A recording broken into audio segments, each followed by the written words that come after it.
So I bet a lot of you have noticed that I never talk about Israel. And there's a reason for that. Number one, I don't want to offend any of my followers. And I think that Israel is a very sticky issue for Jewish people. And I never want to sound like I don't support Jewish people, that I'm anti-Semitic. And frankly, I'm afraid. My husband and I made a joke about it when I started this account, and he was like, don't ever talk about Israel. And I was like, of course not. Yeah, they'll kill me. And it's scary.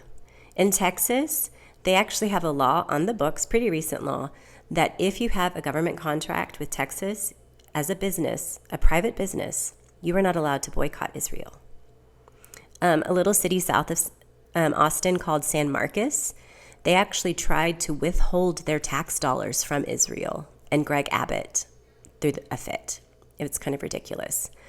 For me, ever since I learned that Israel has universal health care and they heavily subsidize their colleges, which means that tuition is very low for their citizens, I've felt like they really should pay for their own bombs. Americans are suffering. We are destitute because of our elite. It's not Israel's fault. It's the billionaires' fault and the Republicans' fault and the centrist Democrats' fault. But I think that we should have universal health care and we should have subsidized colleges. And then when our standard of living is as good as the Israeli standard of living, then perhaps we can give them money. But the fact is, they live better than us. They have money that they could be using for their own war. And the narrative that they're this bastion of democracy that we need to protect is propaganda. And that's the thing with propaganda. If you have belief systems in place and when you're questioned about them or when you question yourself, you don't have an answer, it's probably propaganda. For example, God promised the Israelites the land. Then they were dispersed, the diaspora, right? Then they were massacred during the Holocaust. Everyone felt really bad for not protecting them, and they were given Israel. Why do they get the land back? I mean, if we're going to say that land that you had before you should get back, I don't know, there's many natives who need their land back, right? It's a slippery slope of logic. Oh, but it's because God said it was theirs. That's the key of the propaganda. Do the Aborigines need their land back? Do the Native Americans need their land back? Because if we're going to say that people who had the land thousands of years ago deserve to have it back, shouldn't we be giving all the land back to people? No, it's just Israel, right? And Mike Huckabee, I have heard him say, he's the ambassador to Israel, by the way. I have heard him say there's no such thing as Palestine. That's not a place. And so I was like, oh, is that the propaganda that it's never been a state?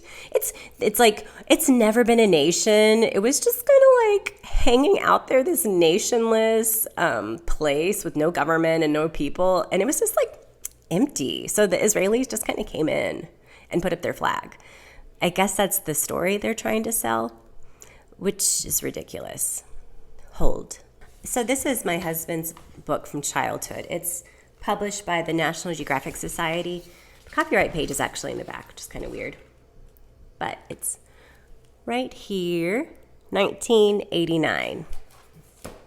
And it is called The Adventure of Archaeology. Now, it doesn't have a map of Palestine, which I have seen this great video online that maybe you've seen, where an old atlas says Palestine, because it is a country, despite Mike Huckabee. But this is the only thing I have in my house to show you. So here, there's a page. Wilson's discoveries astounded and delighted his countrymen. It's about an archaeologist, a British guy. In 1865, a festive public meeting in London launched the Palestine Exploration Fund, with Queen Victoria serving as official patron. So here we go. Palestine Exploration Fund. How strange for Queen Victoria to be the patron of a fund of an imaginary place. I think she also had one called the Exploration Fund of Atlantis. One of Narnia as well. Middle Earth. You see, it is a place. So why would Mike Huckabee say that it's not? Because if you say that Palestine was a country, that it was a state, and then you realize that the Israelis came in and threw people out of their homes and colonized, then suddenly it's a lot trickier. The Israelis have been paying millions of dollars for years to propagandize us so that we supported them. And it worked. My husband and I were talking about it, and it's like so many things that we just think about Israel that we don't even know where we've heard it. Propaganda. Now, the message is failing. I don't know if you've seen it, but Charlie Kirk wrote a letter to Netanyahu explaining to him what he needed to change.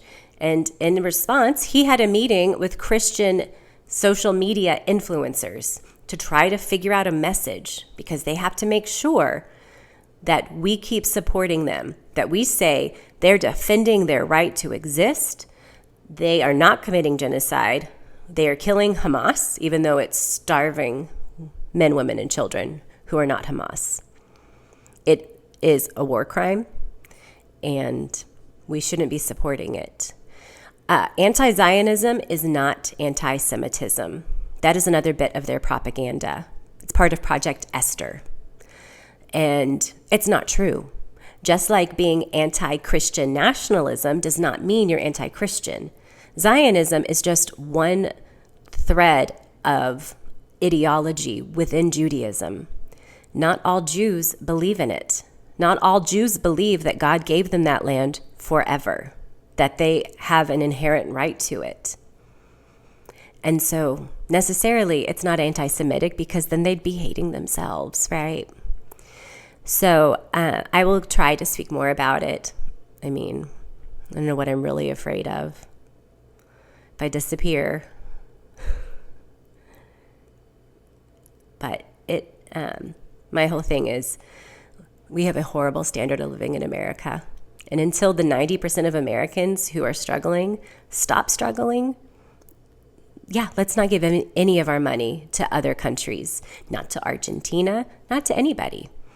I don't like that people died. I think PEPFAR was a wonderful thing, but they've done it now. Okay, like they pulled the Band-Aid off of foreign aid. Fine.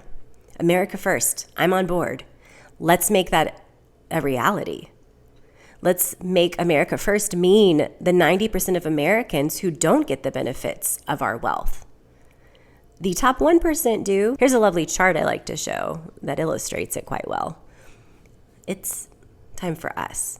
And Donald Trump is not part of us. He was born a millionaire. He will never be part of us. And he likes to tell you he is, but he is lying.